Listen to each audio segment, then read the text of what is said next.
Hello everyone, welcome to English with Shilpi. और हम लोग आज एएससी आर ओ 2021 की जो टॉप 100 गोल्डन ग्रामर रूल्स की सीरीज़ चल रही थी उसमें चैप्टर सेकंड करेंगे प्रोनाउन। ठीक, फर्स्ट चैप्टर में हम लोगों ने नाउन कंप्लीट कर लिया था विद एग्जांपल, सारे नाउन उसके सारे रूल इंपॉर्टेंट।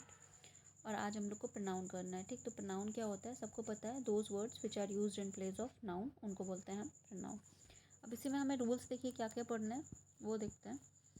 सबसे पहले रूल्स पढ़ने से पहले हमको जो पर्सनल प्रोनाउन के केस होते हैं वो जानने हैं, जैसे कि कौन कौन से पर्सन होते हैं। ठीक, तो जो पहला फर्स्ट पर्सन, देखिए 3 पर्सन होते हैं। एक होता है फर्स्ट पर्सन, ये प्रोनाउन के पर्सन है। ठीक है, पर्सनल प्रोनाउन। तो first person, first first person में कौन आता है? जो कि बोलता है बात को, जैसे मैं बोल रही हूँ, बोलने वाला इंसान, जैसे कि स्पीकर, आई हो गया और वी हो गया। ठीक, सेकेंड में कौन आता है? लिसनर, जो बात को सुनता है। सेकेंड पर्सन क्या होते हैं? जो बात को सुनता है। इसमें कौन आता है? यू आता है, केवल और केवल यू। ठीक है, अब फर्स्ट पर्सन और सेकंड पर्सन को छोड़ के बाकी दुनिया की सारी चीज़ किस में आ जाती है? थर्ड पर्सन में। ठीक, चाहे फिर वो ही हो या शी हो या इट हो, ही हो, शी हो, इट हो, या फिर किसी का नाम हो, नेम। वो किसी का भी नाम हो सकता है, राजू हो सकता है, शीला हो सकता है, गौतम हो सकता है, कुछ भी हो सकता है। ठीक है, क्या सीखा हमने? सबसे पहले रूल पढ़ने से पहले सबसे पहले हमने केस देखे कि 3 केस होते हैं। सॉरी, 3 पर्सनल प्रोनाउन के 3 वो होते हैं पर्सन। फर्स्ट पर्सन कौन होता है इसमें? जो कि बात को बोलता है, बोलने वाला, स्पीकर। ठीक, आई हो गया, वी हो गया। ठीक है, सेकेंड में कौन होता है? यू हो जाता है। थर्ड में ही, शी, इट, दे। ठीक है, ही, शी, इट, किसी का नाम, दे, ये सारे आ जाते हैं। इसमें दे भी होता है एक। ठीक है, दे, ये सारे हो जाते हैं आपके थर्ड पर्सन में। ठीक है, ही, शी, इट, किसी का भी नाम, दे। सेकेंड पर्सन में यू, फर्स्ट पर्सन में आई और वी। ठीक है, चलिए ये समझ लिया। फर्स्ट पर्सन समझ लिया, सेकंड पर्सन समझ लिया, थर्ड पर्सन अच्छे से समझ लिया कि किसी का नाम होता है, या ही होता है, शी होता है, इट होता है, बाकी दुनिया की कोई भी चीज़ थर्ड पर्सन में आ गई। सेकंड में क्या होता है? यू आता है सेकंड में, और आई, वी, ये आते हैं हमारे फर्स्ट में। ठीक है, सारे के सारे क्लियर हो गए होंगे। चलिए, अब ये पढ़ लिया। अब इसके बाद हम रूल पढ़ते हैं। अच्छा, एक चीज़ और पढ़नी है रूल पढ़ने से पहले, वो है हमारी केसेस। क्या पढ़ने हैं हमें? केसेस पढ़ने हैं। ठीक, कौन कौन से केसेस होते हैं प्रोनाउन में? प्रोनाउन में 2 केस होते हैं। एक होता है नॉमिनेटिव केस। क्या होता है? नॉमिनेटिव केस, जो कि साफ लिख देती हूँ। एक होता है हमारा nominative case,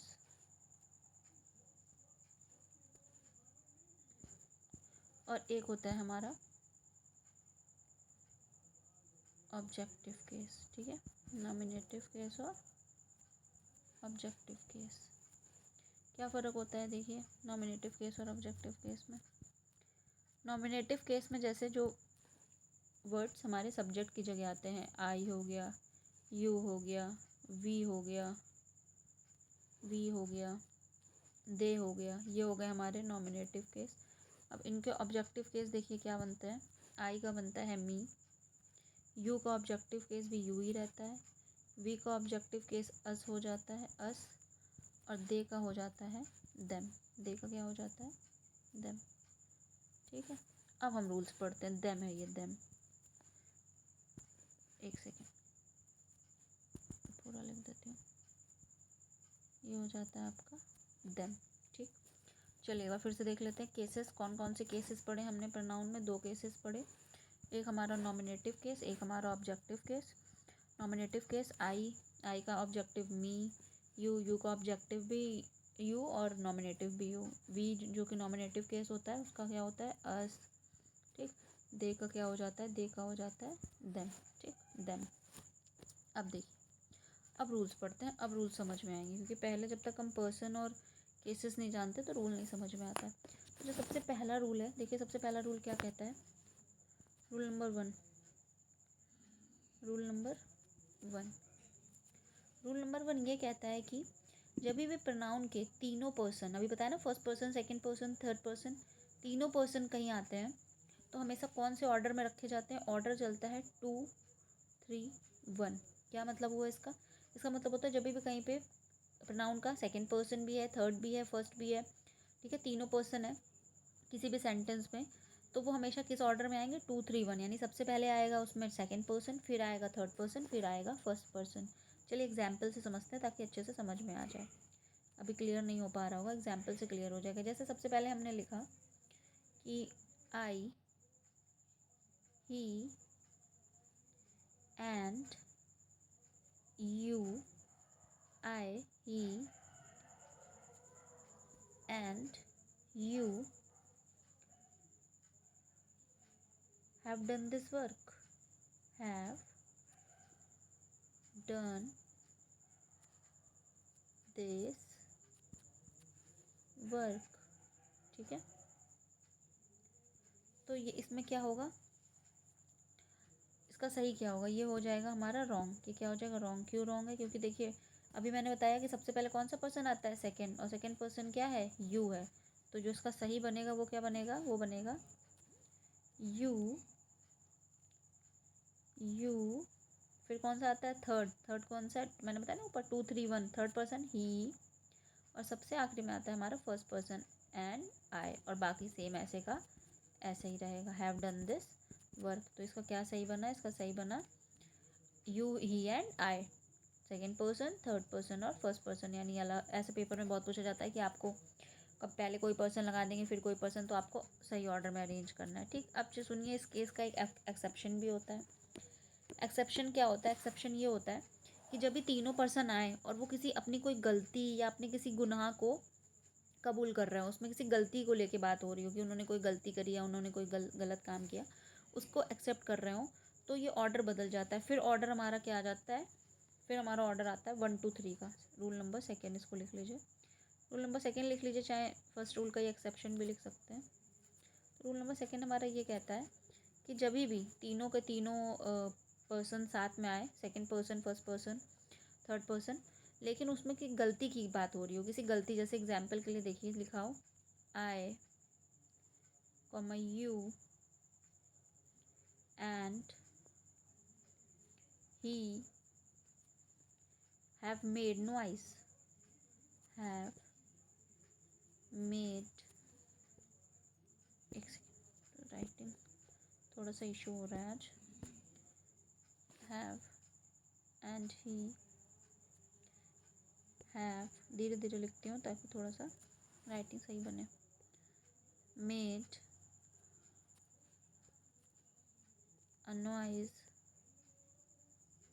have made a noise in the class।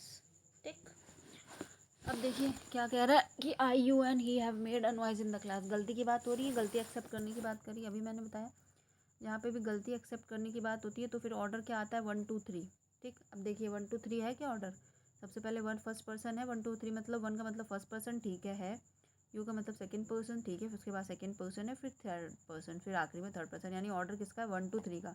यानी ये हमारा यहाँ पे कैसा हो जाएगा? सेंटेंस सही हो जाएगा। ठीक, तो हमने आज क्या 2 रूल सीखे। पहला रूल हमने ये सीखा कि जब भी तीनों पर्सन नाउन के प्रोनाउन के तीनों पर्सन एक साथ आते हैं तो हमेशा किस ऑर्डर में आते हैं? 2 3 1 के ऑर्डर में आते हैं। लेकिन जैसे I, you and, I, he and you था, आई 1 था यहाँ पे, पहला था, फिर 3 था और फिर सेकंड पर्सन था, तो ये हमारा कैसा हो रहा था? रॉन्ग। ठीक, क्योंकि 2 3 1 हमारा सही ऑर्डर, तो हमने इसको सही ऑर्डर में लगा दिया। फिर इसी रूल का एक्सेप्शन होता है कि जब किसी गलती की बात हो रही होती है, किसी गलती की एक्सेप्टेंस की बात हो रही होती है, तो फिर हमारा रूल बदल जाता है। 2 3 1 से हट के क्या हो जाता है? 1 2 3। आई होप दोनों ही रूल अच्छे से क्लियर हो गए होंगे, कब 1 2 3 आता है, कब वन मतलब पहले कब 1 2 3 वाले पर्सन आते हैं और किस केस में हमारे 2 3 1 वाले आते हैं। ठीक, दोनों ही अच्छे से समझ में आ गए हो। ठीक है,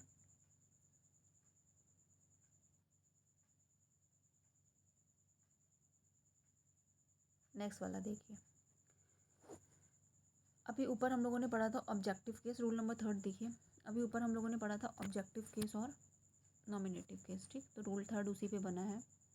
रूल थर्ड हमारा ये कहता है कि अगर किसी सेंटेंस में लेट लिखा हो, क्या लिखा हो? अगर किसी सेंटेंस में लेट लिखा हो या किसी सेंटेंस में हमारा लाइक लिखा हो, ठीक, या किसी सेंटेंस में हमारा एक्सेप्ट लिखा हो, एक्सेप्ट, ठीक, एक्सेप्ट। तो इन तीनों के बाद हमेशा कौन सा वो आता है केस, ऑब्जेक्टिव केस। एग्जाम्पल के लिए समझिए, जैसे लिखा है मान लीजिए लेट आई गो होम, ठीक। तो अभी मैंने क्या बताया, लेट लिखा हो, लाइक लिखा हो, एक्सेप्ट लिखा हो, इसके बाद हमेशा क्या आएगा, ओसी। ओसी मतलब क्या, ऑब्जेक्टिव केस, ना कि नॉमिनेटिव, ऑब्जेक्टिव आएगा। अभी मैंने ऊपर बताया ऑब्जेक्टिव केस क्या होते हैं, जो ऐसे वर्ड्स जो कि ऑब्जेक्ट की जगह यूज़ होते हैं, ठीक है, यानी ऑब्जेक्टिव केस में होने चाहिए। तो इसका मतलब आई हमारा कैसा है, सब्जेक्ट की जगह आता है, ये तो नॉमिनेटिव केस है, तो ये यहाँ पे क्या हो गया, रॉन्ग। ऑब्जेक्टिव आई का भी ऊपर मैंने सबके ऑब्जेक्टिव केस बताए थे। आई का ऑब्जेक्टिव केस मैंने क्या बताया था, मी। आई का मी बताया था, यू का यू ही होता है ये बताया था, दे का देम बताया था, ठीक है, ही का हिम होता है, शी का हर होता है, इट का इट ही रहता है। कुछ ऐसे होते हैं जिनके नॉमिनेटिव और ऑब्जेक्टिव सेम होते हैं, जैसे वन, ONE वन का ऑब्जेक्टिव केस भी वन होता है। WHO वो का भी ऑब्जेक्टिव केस वो होता है। इट का ऑब्जेक्टिव केस भी इट होता है और नॉमिनेटिव भी इट होता है, ठीक। तो यहाँ पे क्या हो गया हमारा, लेट के बाद मी आ गया। अभी ऊपर बताया मैंने रूल कि लेट, लाइक और एक्सेप्ट, इसके बाद हमेशा ऑब्जेक्टिव केस आता है, ठीक। तो इसलिए यहाँ पे आपका ऑब्जेक्टिव आ गया। एक रूल और समझिए, सेंटेंस एक सेंटेंस और देखिए, जैसे मान लीजिए लिखा है कि ऑल द स्टूडेंट्स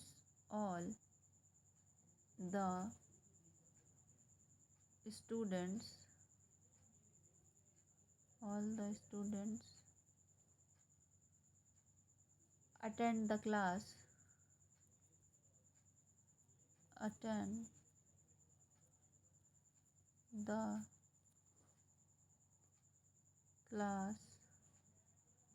except ही। सबको पता होगा इस एक्सेप्ट का क्या मतलब होता है, दो एक्सेप्ट होते हैं, ठीक है, एक होता है ACCEPT और एक होता है EXCEPT, ठीक। तो वो वाले एक्सेप्ट का मतलब ACCEPT का क्या मतलब होता है, किसी चीज़ को स्वीकार करना, किसी चीज़ को मान लेना, स्वीकार कर लेना।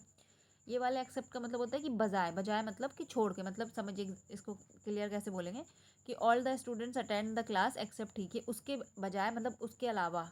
इस एक्सेप्ट का क्या मतलब, बजाय क्या, अलावा शब्द बोल सकते हैं कि किसी चीज़ को जब हटा के, छोड़ के, कि उसके अलावा बाकी सबने क्लास अटेंड, बाकी सारे स्टूडेंट क्लास अटेंड करते हैं, ठीक। तो ये वाला एक्सेप्ट का क्या मतलब होता है कि जब किसी चीज़ को हटा के बाकियों की बात करी जाती है कि उसके अलावा, ठीक है।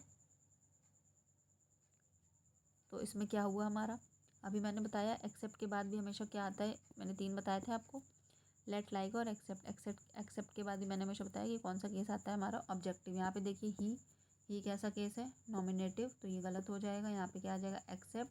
ही का ऑब्जेक्टिव केस मैंने बताया क्या होता है, हिम, ठीक। तो यहाँ पे क्या आ जाएगा, हिम, ठीक। ये देखिए मैंने यहाँ ऊपर सबसे पहले जब सेशन शुरू किया था तो आपको बताया था ना, देखिए ही और शी का रह गया था, ठीक है। तो ही और शी का लिख लीजिए, ही का हो जाता है ऑब्जेक्टिव केस हिम, शी का हो जाता है हर, ठीक है।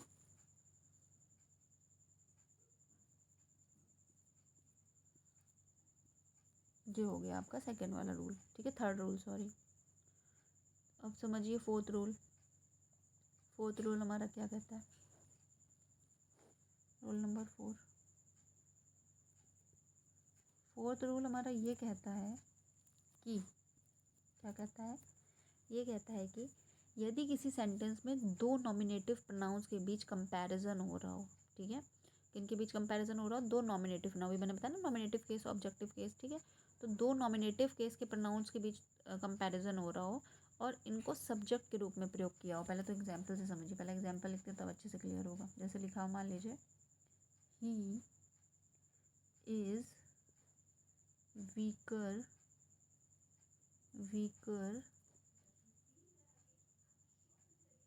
देन मी, ठीक है, ही इज़ वीकर देन मी। तो देखिए यहाँ पे क्या हो रहा है, दो प्रोनाउन, दो नॉमिनेटिव, ठीक है। ये देखिए प्रोनाउन का कंपैरिजन हो रहा है, ठीक है, और इसका यूज़ कैसे हो रहा है, सब्जेक्ट के रूप में हो रहा है, ठीक है। तो जब भी इस तरह की तुलना होती है, ठीक है, इस तरह की तुलना करने के लिए हमेशा दोनों के दोनों प्रोनाउन किस में होने चाहिए, नॉमिनेटिव केस में, ठीक। तो ये ही तो सही है नॉमिनेटिव केस में, लेकिन ये मी कैसा है, ऑब्जेक्टिव केस में। तो इसकी जगह मी नहीं होगा, इसकी जगह क्या हो जाएगा, इसकी जगह हो जाएगा आई। अब ये सही हो गया, ठीक।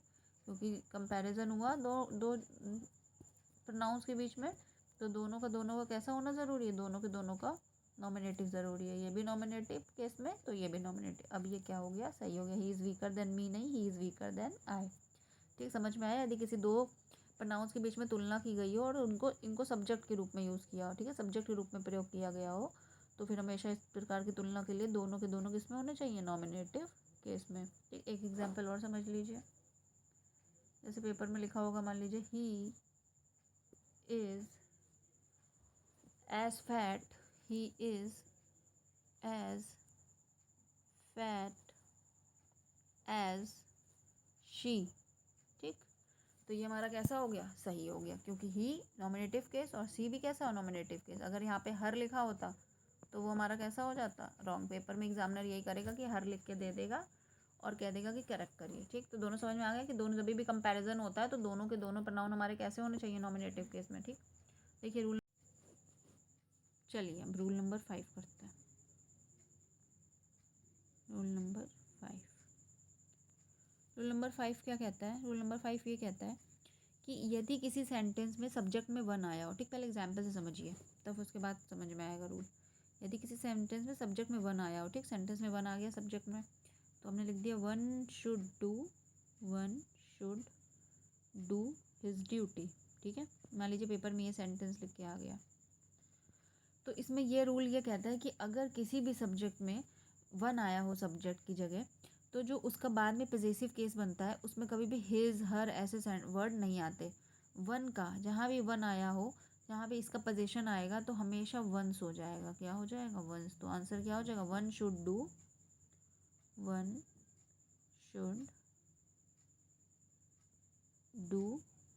Once duty.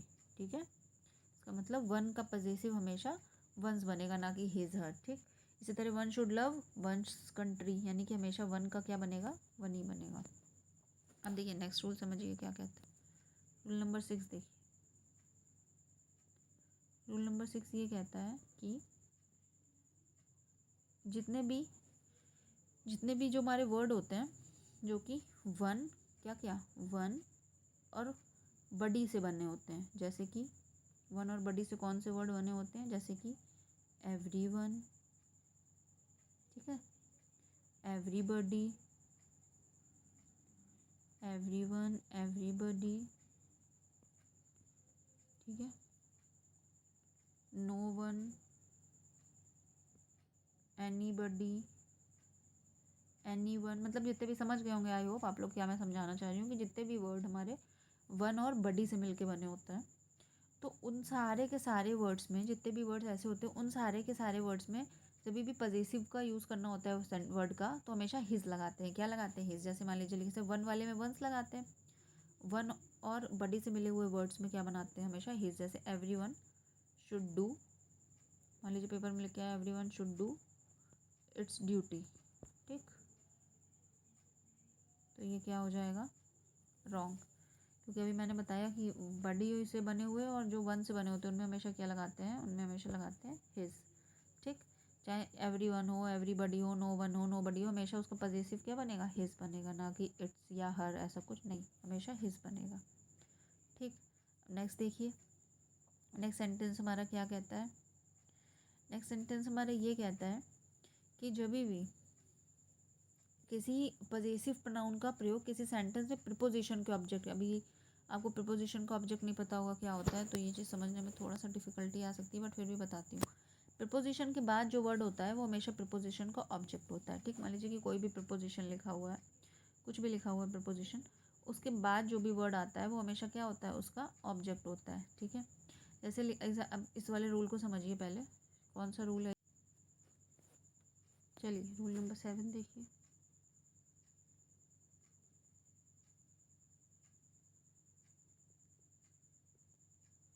रूल नंबर 7 क्या कहता है, रूल नंबर 7 ये कहता है कि कभी भी रिफ्लेक्सिव प्रोनाउन जो होते हैं, रिफ्लेक्सिव प्रोनाउन मतलब समझते हैं ना, जैसे माई सेल्फ, हर सेल्फ, ये सारे जो वर्ड होते हैं सारे रिफ्लेक्सिव प्रोनाउन होते हैं। माई सेल्फ हो गया, हर सेल्फ हो गया,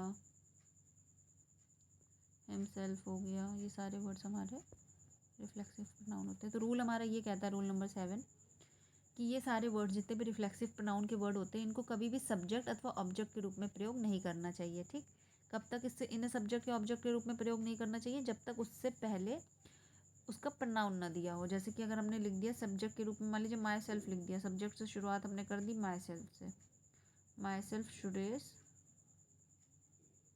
फ्रॉम दिल्ली, मान लीजिए मैंने ऐसा लिख दिया, my self Suresh from Delhi, तो ये क्या हो जाएगा? रॉन्ग। क्यों रॉन्ग हो जाएगा? माई सेल्फ अभी मैंने बताया किसी भी सेंटेंस में सब्जेक्ट के रूप में माई सेल्फ नहीं आ सकता, सेंटेंस की शुरुआत ही नहीं हो सकती माई सेल्फ।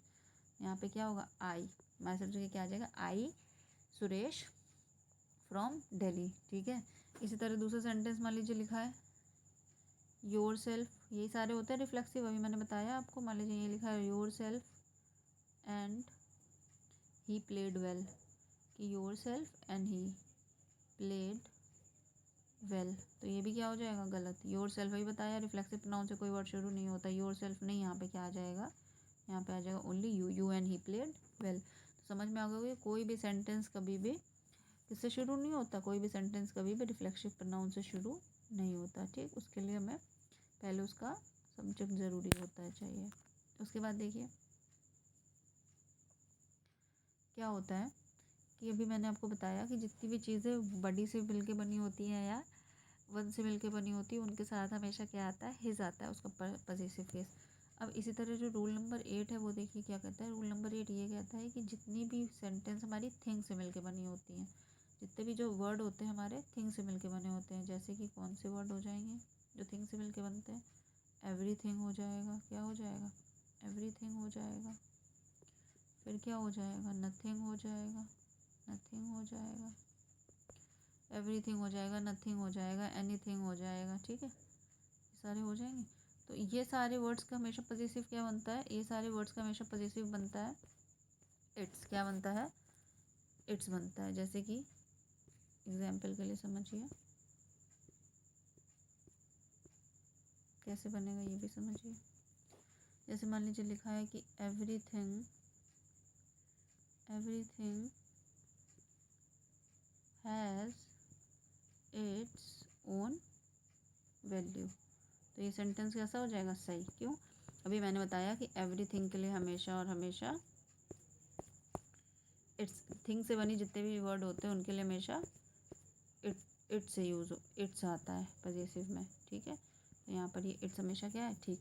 तो ये हमारा प्रोनाउन और उसका सारे इंपॉर्टेंट रूल आज फिनिश हो गया। सेकंड सेशन में हमारा नाउन कंप्लीट हो गया और हमारा प्रोनाउन कंप्लीट हो गया टोटल। फाइन, चलिए।